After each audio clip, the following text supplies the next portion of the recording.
Mi nombre es Ginette Esmeralda Narváez Jaimes, actualmente directora del doctorado de Humanidades, Humanismo y Persona de la Universidad San Buenaventura. Mi formación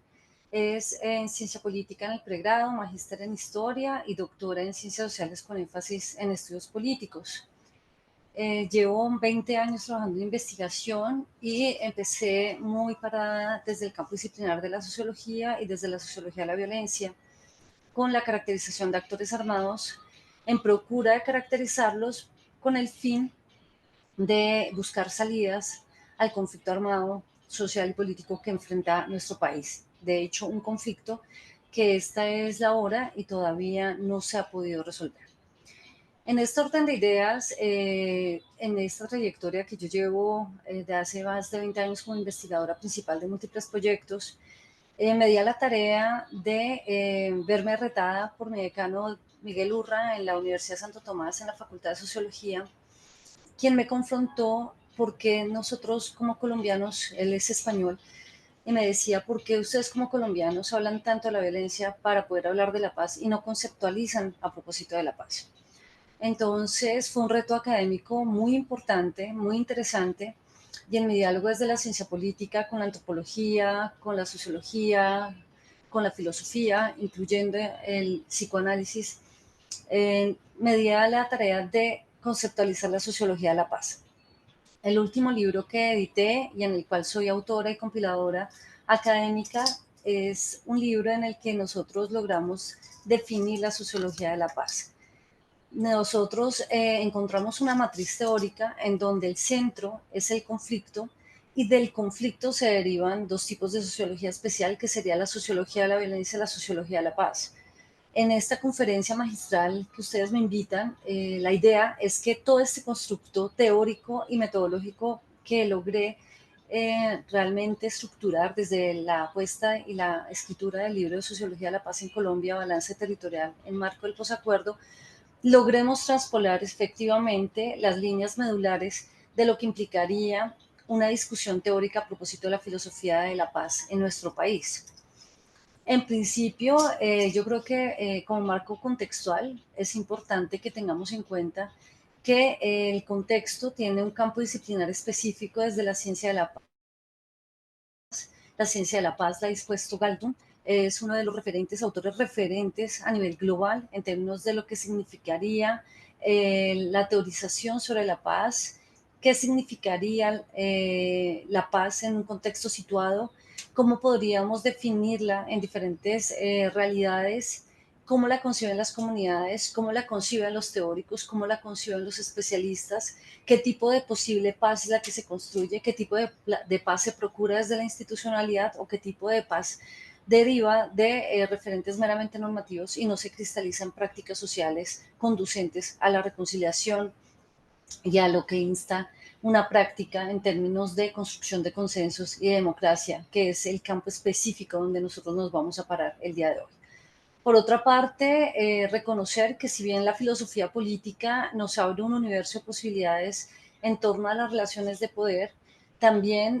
va a derivar en el análisis que nosotros hagamos con relación a las diferentes voluntades que están insertas en marco del logro de negociaciones o en el logro de firmas de acuerdo de paz. Entonces, no solamente hacemos un ejercicio meramente reflexivo, sino que estamos justamente impactando el campo de la práctica y bueno, este congreso, que es el tercer congreso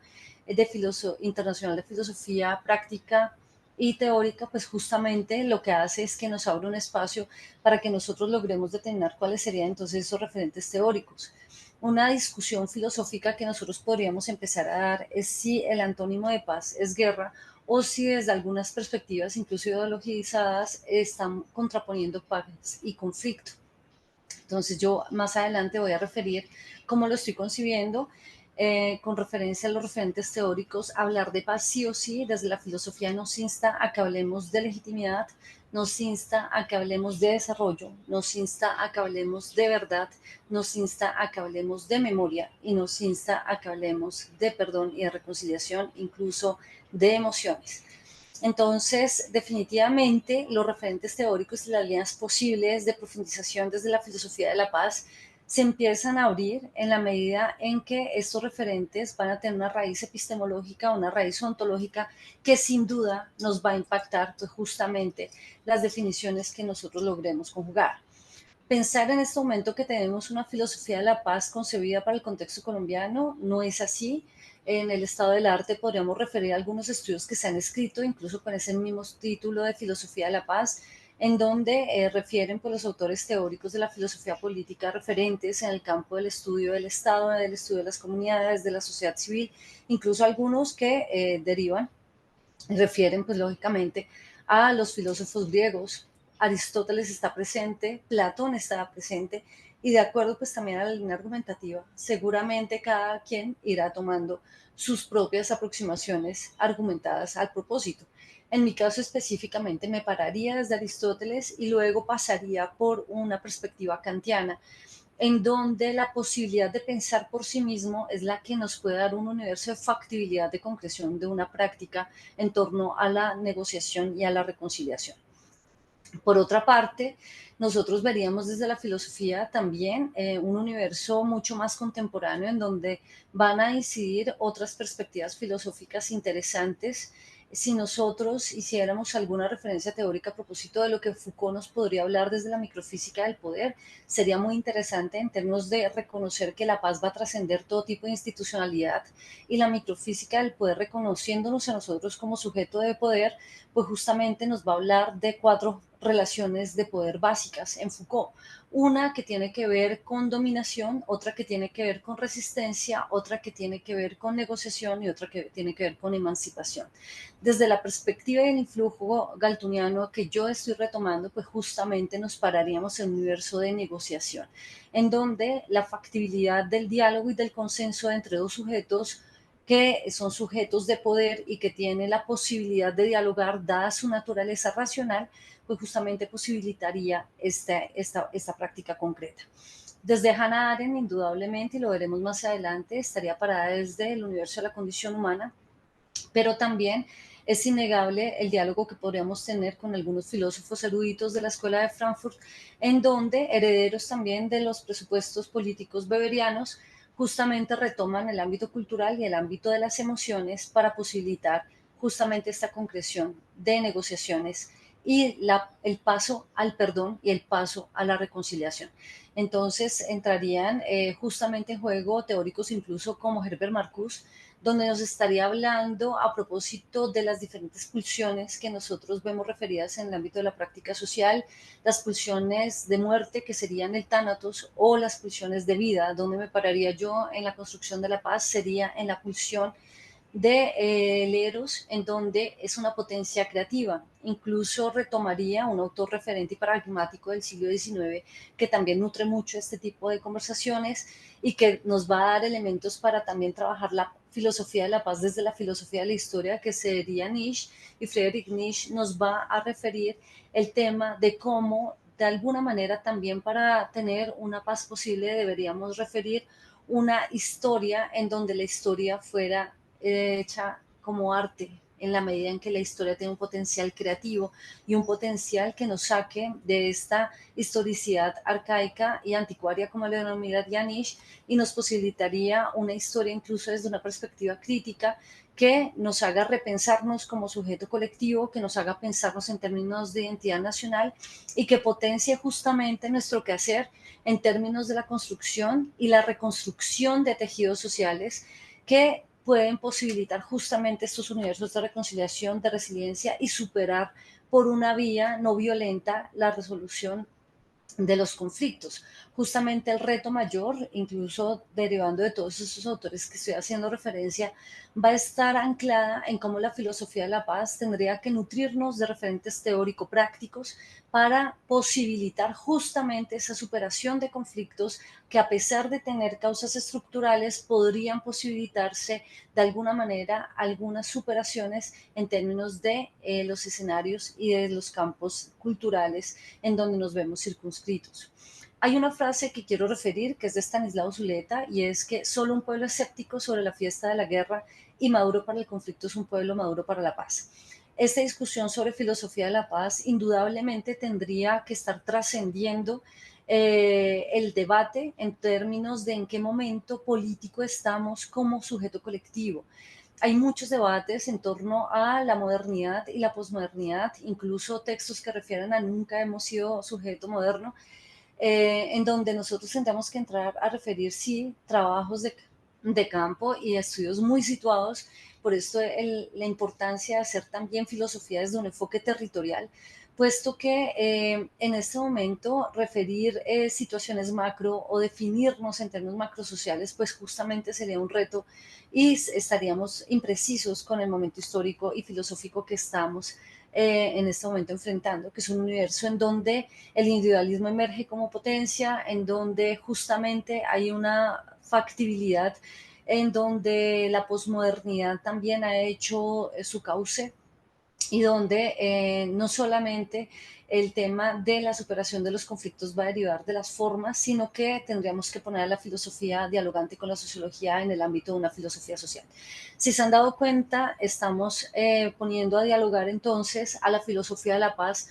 indiscutiblemente y de manera casi que determinante con la filosofía de la historia, con la filosofía social, y tendríamos que entrar sin duda a dialogar con la filosofía del derecho en términos de la paz como deber, la paz como derecho, la paz como referente de democracia, la paz como referente de desarrollo de un pueblo y también la paz en términos de el reconocimiento de la realidad social cambiante, una realidad social que está llena de conflictos sociales y una realidad social que necesitamos resolverla por la vía no violenta, en donde procuremos desde la vía racional no polarizar más, no ideologizar más, sino justamente buscar los mecanismos que nos encuentren como seres humanos, que nos posibiliten un diálogo y una reconstrucción en términos de una mejor convivencia. Entonces, definitivamente, cuando yo traigo a Estanislao Zuleta es porque en los diferentes ejercicios de investigación social que yo he realizado, no solamente con este libro, sino otros libros como el de La vida me dio otra oportunidad, en donde hice un análisis sobre las dinámicas sociales del conflicto armado en Montes de María,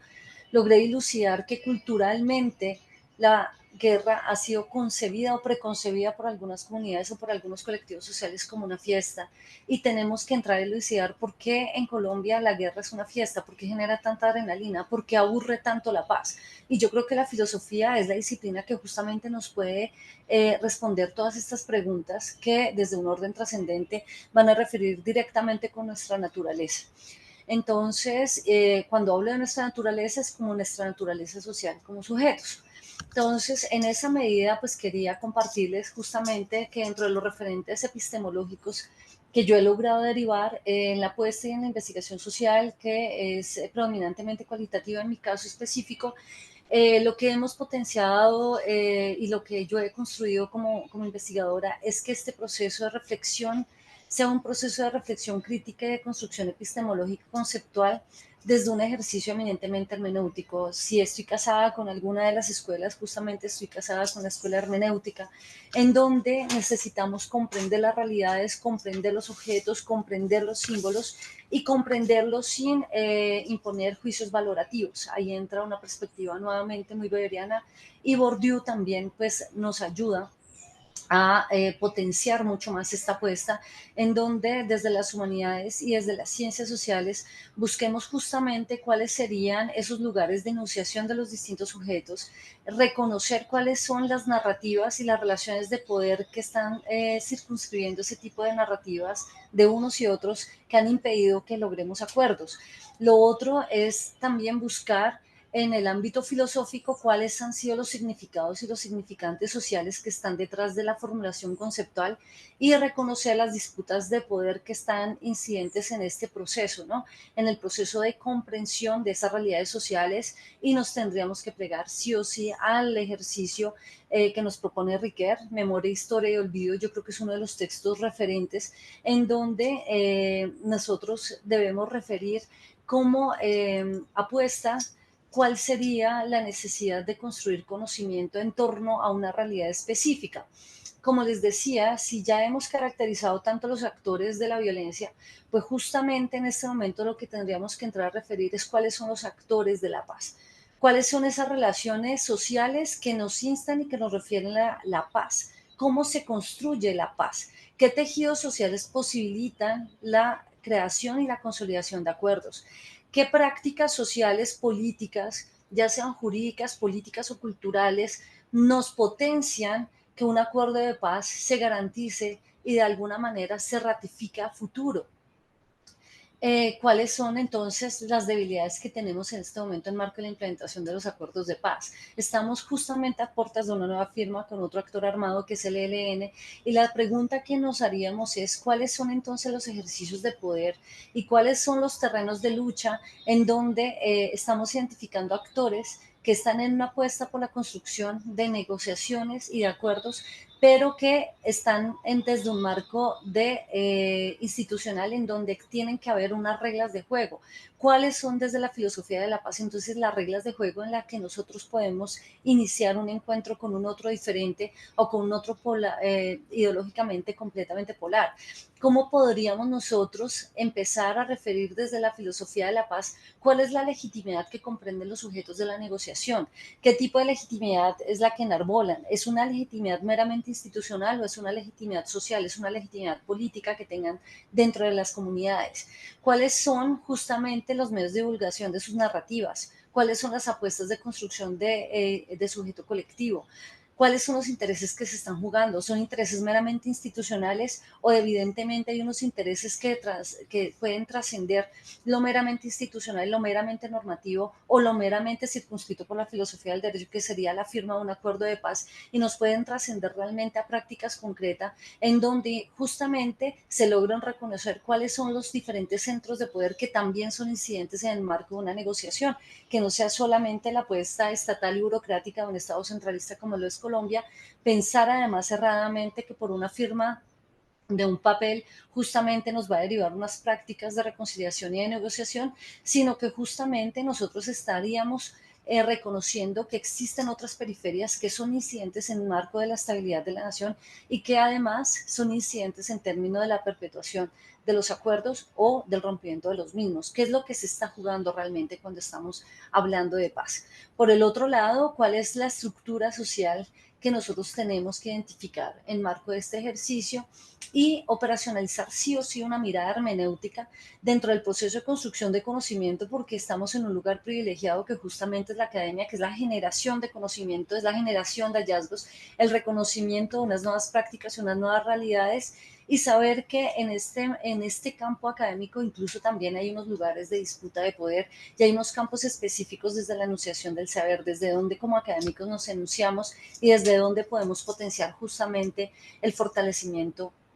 de los tejidos. Por otra parte, pues justamente referir a algunos autores, cuando refería a Johan Galtung, indudablemente la ciencia de la paz es una ciencia autónoma y él nos enseña a que justamente tenemos que enfrentarnos a escenarios de reconocimiento de prácticas donde está ausente la violencia como el mecanismo referente de la superación de los conflictos. En el caso colombiano, en muchos ámbitos y en muchos sujetos colectivos e institucionales, casi que está referida a la apuesta por la salida por vías de la fuerza ante los conflictos. ¿Existe de alguna manera un aceleramiento en términos de la respuesta efectiva que tiene que dar la institucionalidad para la superación de los conflictos? Y en esa medida muchas veces hemos privilegiado el orden de la fuerza. Mirar que Colombia tiene nada más en el siglo XIX más de 86 guerras civiles referidas, que casi no ha existido un año en el que no hayamos estado justamente en un ámbito bélico, en un ámbito conflictivo, en una confrontación. Indudablemente llega la guerra a los 1000 días, luego nos vienen las guerras en términos bipartidistas, luego se acelera y se va creciendo con las guerras de primera generación, con las primeras guerrillas rurales. Posteriormente tuvimos la emergencia de la segunda generación en marco de estas guerrillas que fueron más urbanas o con un sello identitario distinto, como el PRT, que era un sello de trabajadores, el Quintín Lame, que era un sello identitario desde el orden indígena, y luego venimos a enfrentar la guerra del narcotráfico, posteriormente la guerra del paramilitarismo y luego una guerra desatada que en este momento ya la tenemos pues referida a actores incluso de orden transnacional. Entonces, en este momento, pues nos estamos enfrentando en Colombia a una degradación del conflicto armado. Indudablemente, el tema de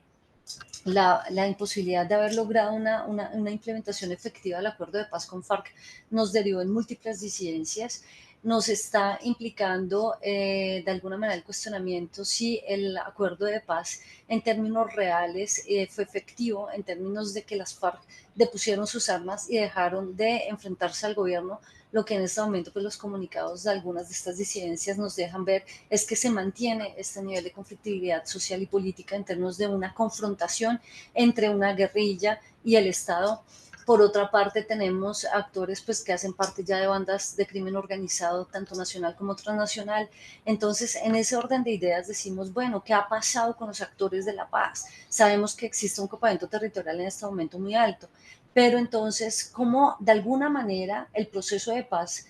con FARC, el proceso de paz con las AUC, los procesos de paz que se han llevado a cabo históricamente en Colombia, de alguna manera sí nos han enseñado como colectiva que existe una forma de transformar los conflictos distinta a las de siempre por la salida de la fuerza, sino que estamos instando a una salida por la vía negociada? ¿Qué hemos aprendido? ¿Cuáles son las lecciones de todos los procesos de paz que hemos tenido? Nada más para darles elementos y que ustedes lo tengan en términos de lo que han sido las comisiones de paz. Nosotros hemos tenido múltiples comisiones de esclarecimiento. Entonces, en términos de los hechos victimizantes, cuando nosotros hablamos de cuáles han sido pues, los elementos donde la academia ha instado también a comprender las causas de la violencia. Fíjense ustedes que nada más en comisiones de la verdad en Colombia tenemos las siguientes. Tenemos la de 1958 que procuró develar cuáles eran las causas de la violencia bipartidista. En 1987 toda la escuela de violentólogos del IEPRI, que fueron expertos en caracterizar la violencia y en potenciar el acuerdo de paz que deriva en algunas desmovilizaciones de 1991 y que era el Instituto de Estudios Políticos y Relaciones Internacionales de la Universidad Nacional, pues justamente va a derivar en que se sacan otras series de comprensiones a propósito. Tuvimos la Comisión de Superación de la Violencia en 1991 en el marco de la desmovilización de PRT, de Quintín Lame, del M19 y de una facción del EPL. Luego tuvimos la Comisión de Derechos Humanos para la Costa Atlántico, porque también existía de alguna manera una inquietud que toca traspolarla al orden filosófico, como les decía, una filosofía con enfoque territorial, puesto que nuestras regiones son muy diversas. No podemos homogenizar el país para comprender los esfuerzos en la construcción de la paz. En regiones se requieren unos elementos y unos reconocimientos de actores que difieren de otros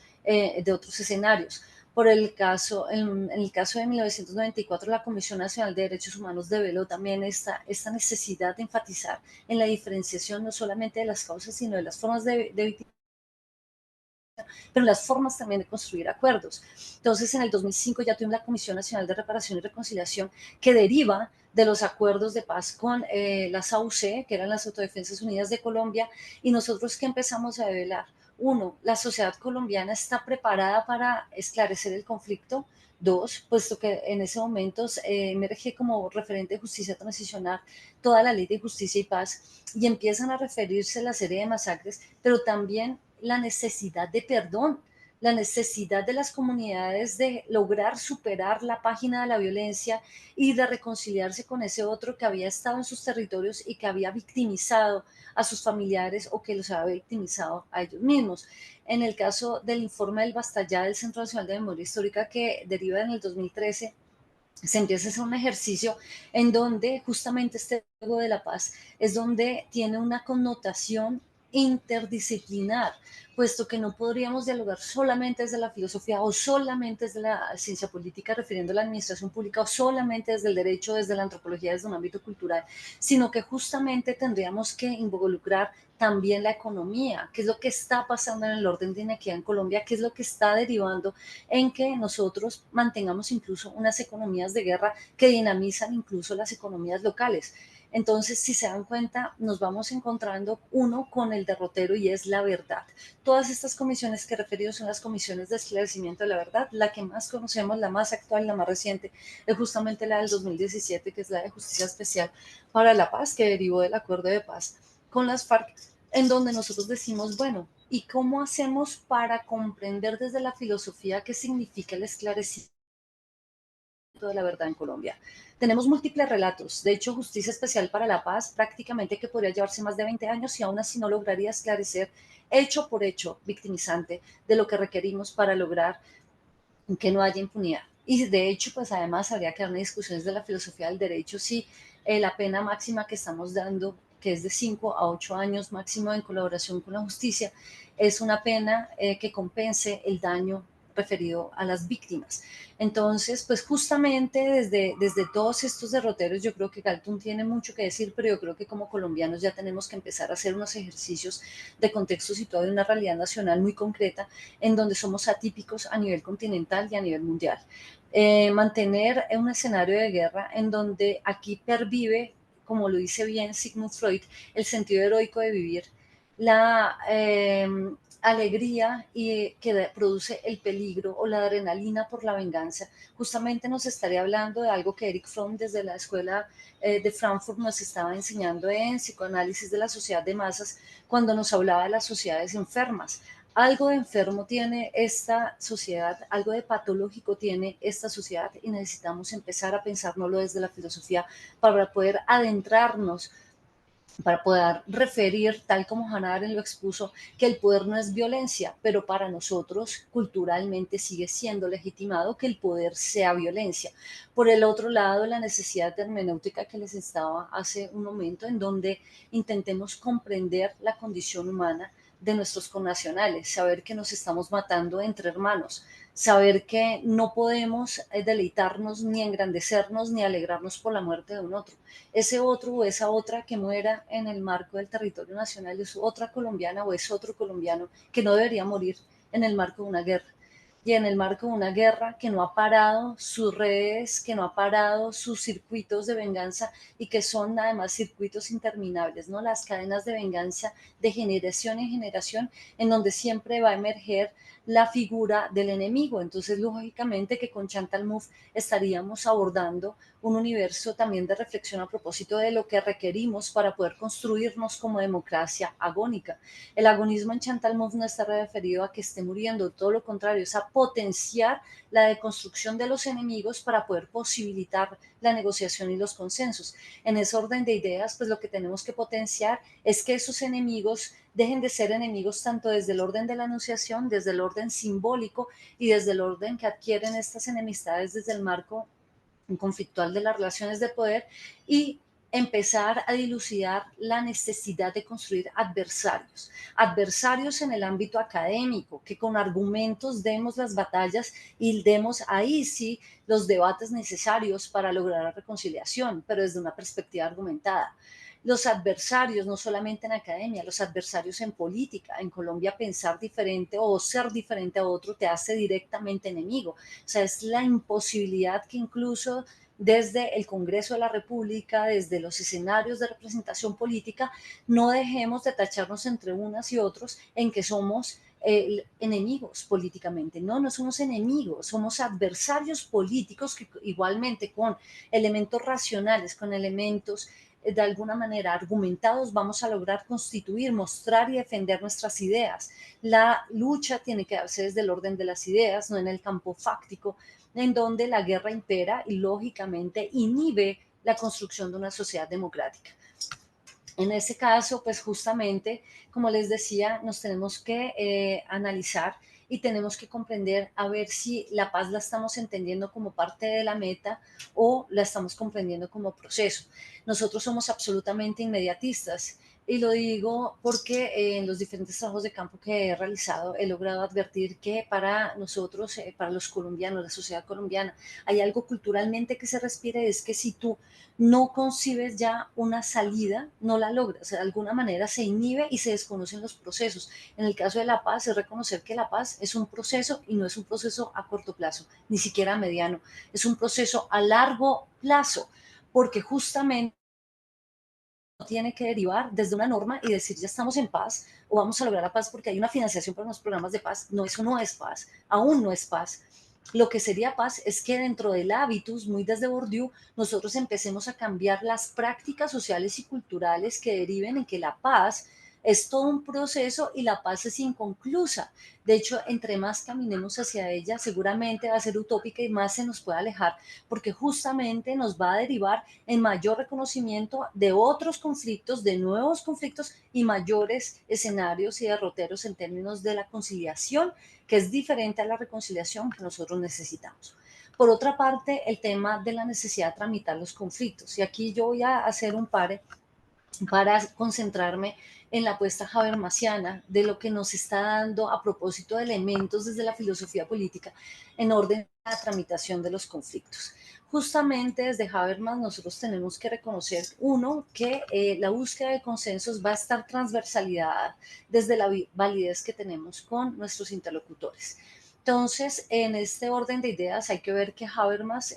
tiene un influjo muy grande con Weber. Weber es el papa de la acción social y Habermas es el papa de la acción social comunicativa. Entonces, en este universo sociolingüístico también entramos a dialogar con otras disciplinas. ¿Qué nos va a decir Habermas? Habermas nos va a decir el consenso democrático no presupone un acuerdo en torno a los problemas que afronta la sociedad, solamente implica un acuerdo sobre el marco institucional que debe moverse el disenso. De alguna manera es como regulamos los disensos en el ámbito colombiano. En este caso, nosotros tenemos que comprender que la Constitución del 91 posibilitó una apertura política en la que aparecieron presupuestados diferentes referentes democráticos de facto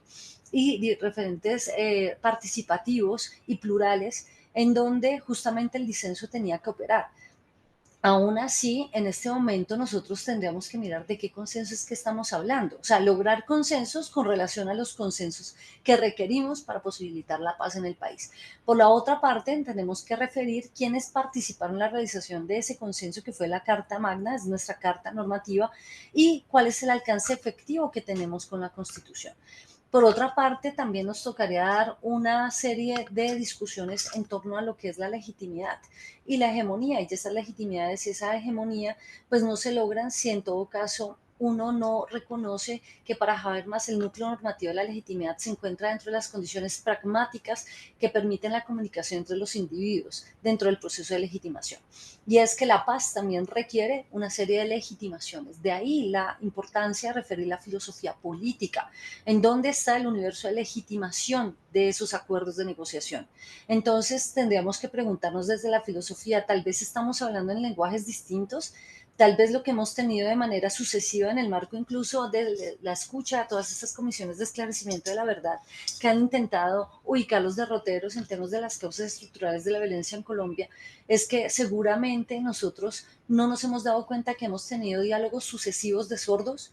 desde la institucionalidad hablándose a sí mismos y desde la guerrilla hablándose tal vez a sí mismos y desde las comandancias hablándose a las comandancias y ni siquiera referir el diálogo que tenían que haber logrado y los consensos que tenían que haber logrado incluso con su propia guerrillerada para que no se sientan luego huérfanos o que se sientan abandonados en el marco de una implementación de un acuerdo de paz. Este diálogo de sordos tenemos que referirlo a todo nivel y con todo tipo de sujeto político que interviene en el marco de construcción de los procesos de paz. ¿Cómo están entendiendo la paz los funcionarios públicos, los funcionarios locales, los gobernadores, los alcaldes? ¿Cómo lo está comprendiendo el sujeto del común? ¿Se está haciendo parte de esa paz o siente que la paz es algo ajeno? ¿Qué es la paz para ese individuo? ¿Quién está diciendo que quiere construir la paz? Seguramente lo están diciendo de pronto en algunos momentos de moda, bueno, en algunos momentos de algunos intereses políticos específicos o intereses electorales, el tema de poner la paz como moda en los medios de comunicación y luego de centrarla cuando la paz tiene que ser un proceso continuo. ¿Quién lo está diciendo? ¿Cómo ponemos la paz como centro de opinión? ¿Para qué ponemos la paz como centro? ¿La ponemos solamente para decir ya estamos reconciliados y podemos construir una nación diferente? ¿O la estamos pensando en términos de el país en el marco de violencia que lleva no va a lograr los niveles de desarrollo óptimos para garantizarle las mínimas condiciones de vida a su población, o la estamos solamente refiriendo en términos político-militares, incluso desde el orden de la rendición? ¿Desde qué órdenes que estamos proponiendo la paz? Que sería desde esta lógica político-militar, más desde una pacificación y no desde la construcción de tejidos sociales que nos posibiliten la paz. Entonces, ¿qué es lo que nosotros estamos diciendo? ¿Para qué se dice? ¿Por qué se dice? ¿Por qué es urgente la paz en Colombia? Porque siempre ha estado urgente. Llevamos 20 años hablando de cátedra de paz. ¿Cómo la paz ha estado presente, se supone, desde una dirección, desde las aulas, desde la construcción cultural? Y aún así seguimos sin lograr los 4 elementos que Habermas requiere para que haya un logro de consensos. Uno, no hemos logrado entendimiento. Es la primera condición donde Habermas propone unas condiciones ideales para que haya entendimiento y para que haya de alguna manera acuerdo y negociación. No nos hemos entendido, no ha habido entendimiento. Dos, no ha habido verdad. Si nosotros miramos una verdad sincera, que además posibilite el cambio de prácticas, una verdad que reconozca los daños causados, los hechos victimizantes causados, nos hemos aproximado a ella. Podemos revisar las sentencias de justicia especial para la paz, pero pensar en que hemos logrado un universo de aproximación a la verdad verdadera, en donde crucemos las múltiples fuentes y hagamos un ejercicio comprensivo y hermenéutico de reconocer que hay múltiples verdades que pueden referir la versión de los hechos, de algún hecho específico histórico, y que en este caso nosotros no hemos logrado reconstruirla porque nos ha quedado de alguna manera un poco dispendioso como historiadores. Eso sería otra cosa. Por el otro lado, la veracidad. Una cosa es la verdad, otra es la veracidad, en donde ya entramos a la efectividad de esa verdad. Y es que de alguna manera no solamente se impongan unos referentes en términos de la impunidad con la cual necesitamos luchar, sino que esa veracidad también haga parte del reconocimiento mismo de los sujetos como sujetos victimarios, incluso la multiplicidad que tenemos como víctimas, victimarios en Colombia en el marco de la caracterización de los sujetos violentos. ¿Cómo hacemos que esa víctima sea un sujeto de paz? ¿Cómo hacemos que ese victimario realmente renuncie a una práctica violenta que además lo tiene constituido, que lo tiene referido, incluso que le otorgue identidad? Recuerden ustedes que para muchos excombatientes dejar su fusil, o para muchos militares en servicio activo, y que cuando pasan a retiro lo que más les duele es dejar su arma, hace parte de su identidad. ¿Cómo vamos a construir que esas armas hagan parte de la identidad de esos sujetos que han hecho parte del ejercicio bélico? Y la última posibilidad que da Habermas como condición ideal, y que tampoco hemos logrado llegar a ella cabalmente, que es la corrección, la rectitud de las prácticas, y es decir, el reconocimiento claro y consciente, tanto como sujetos individuales como sujetos colectivos, del daño que ha causado la violencia en Colombia. En Colombia uno escucha muchos referentes en torno a cómo la violencia dinamiza, incluso como les decía, economías locales, y la violencia es un referente de enrolamiento laboral en algunas comunidades rurales, en algunas comunidades suburbanas, pero no estamos viendo que necesitamos pasar la página y decir cómo la paz se puede volver justamente esta apuesta ética por la corrección y la rectitud. Y estamos hablando de una ética común, de un sujeto colectivo que requiere una serie de valores significantes que aglutinen el bienestar general y que aglutinen incluso y deriven en un mejor bienestar individual para cada uno. Entre tanto, pues, ¿qué vemos desde Habermas? Que la acción comunicativa va a transcurrir sobre el trasfondo de un acuerdo aproblemático. Los sujetos aceptan de manera ingenua e inmediata las pretensiones de validez inscritas en los actos de habla, pero en cuanto una de esas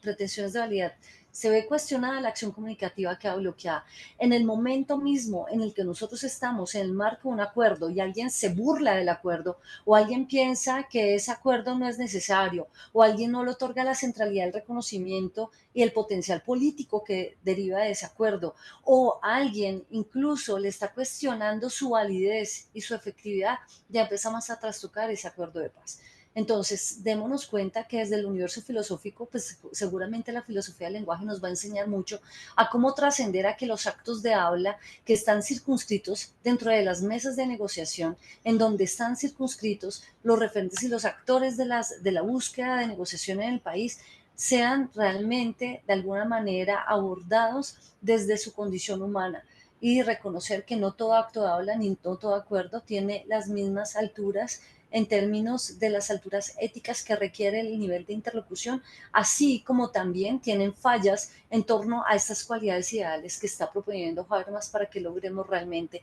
un cambio de prácticas y que derive no solamente en entendimiento o, como les decía, en términos de la aprehensión de algún tipo de práctica de proceso de paz en términos meramente normativos.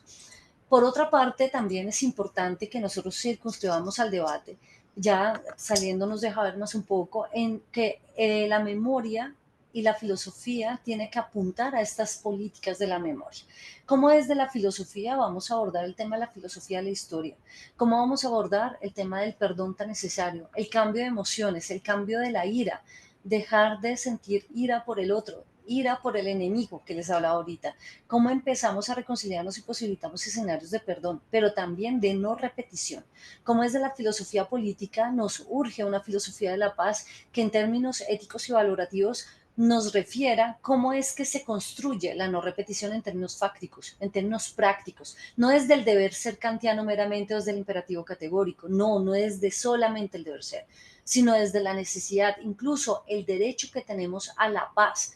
Si nos vamos desde la filosofía del derecho a ver que cada uno de nosotros tenemos el derecho a una sociedad en paz y en esa medida requerimos unos niveles altísimos de autoconciencia, asimismo como una ciudadanía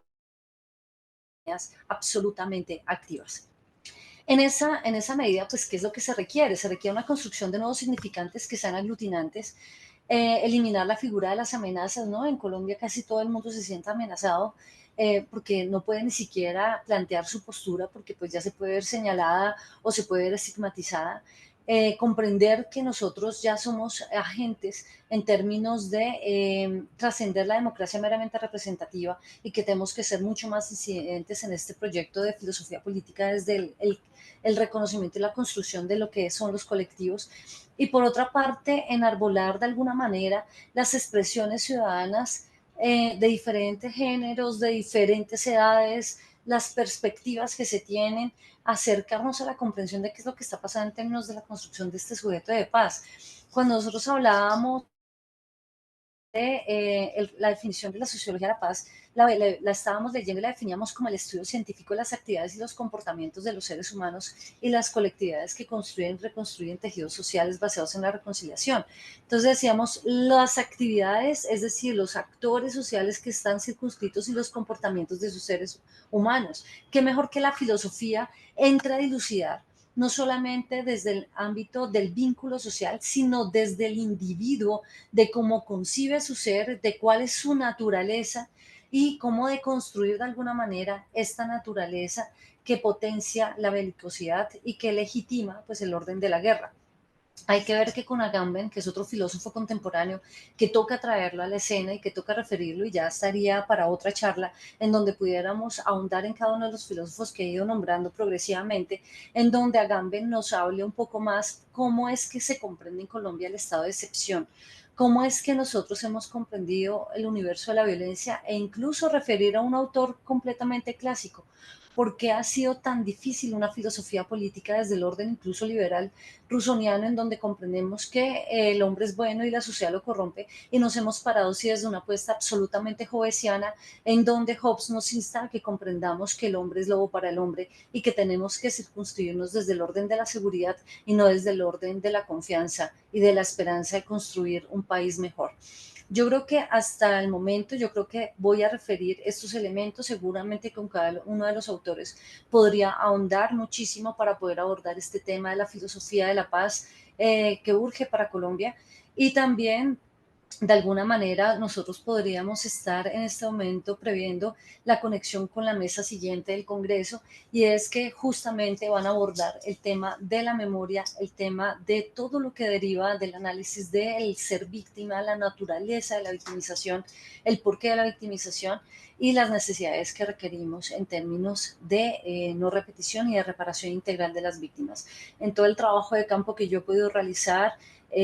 creo que es muy necesario que analicemos los tipos de personalidades que han sido mucho más fuertes para enfrentar los escenarios de la violencia, en las comunidades que han sido resilientes y que han logrado dar un salto cualitativo en términos de la reconciliación y el perdón, lo que difiere a veces en contextos urbanos donde se suele encontrar unos escenarios mucho más hostiles porque justamente no son los que están viviendo la guerra, son a veces los que desde su discursividad y su narrativa la están provocando y que no están viendo las realidades de las comunidades que realmente tienen que vivir día a día con la muerte rondando tras sus puertas o rondando tras sus caminos. Así que para Colombia, ojalá toda esta reflexión que va a derivar desde la siguiente mesa y de lo que nosotros podríamos seguir construyendo a propósito de no solamente los campos de producción simbólica y académica, sino de la comprensión que se requiere desde la filosofía para poder incidir de alguna manera en la comprensión y en la, de alguna manera, en el delineamiento de algunos devenires posibles y mucho más esperanzadores para el país se haga una realidad. Así que felicito pues la realización del tercer Congreso Internacional de Filosofía Teórica y Práctica. Agradezco mucho la invitación y pues haberme dado la oportunidad de ser conferencista magistral en marco de este evento. Muchísimas gracias.